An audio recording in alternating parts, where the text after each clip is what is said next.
Au-delà des frontières camerounaises, parlons de cette veille des élections en Centrafrique. La situation sécuritaire est préoccupante en République centrafricaine.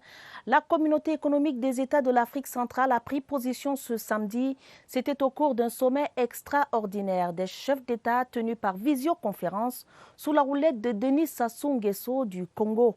La CEEAC est pour la tenue effective du scrutin présidentiel ce dimanche 27 décembre 2020. Séverin Ali Gambeli. La situation en RCA, telle que présentée au sommet extraordinaire des chefs d'État de la CEEAC, à la demande des autorités de Bangui, montre que ce pays voisin est retombé dans la dangereuse spirale de la violence, au point de compromettre le déroulement du premier tour des élections présidentielles ce dimanche.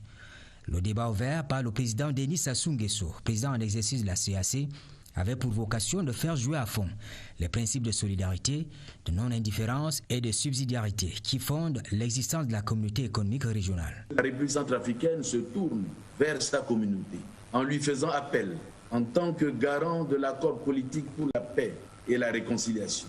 Au nom du chef de l'État, le ministre des Relations extérieures a réitéré le soutien du Cameroun au processus électoral en cours. Le président Biya suit avec une attention particulière le contexte actuel qui prévaut en RCA.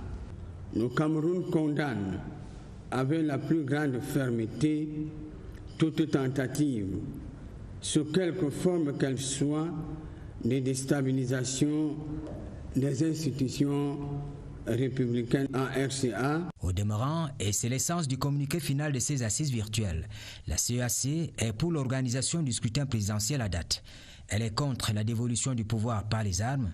Elle apporte tout son soutien aux autorités de Bangui dans la mise en application du 13e accord de paix ou accord de Khartoum signé le 6 février 2019.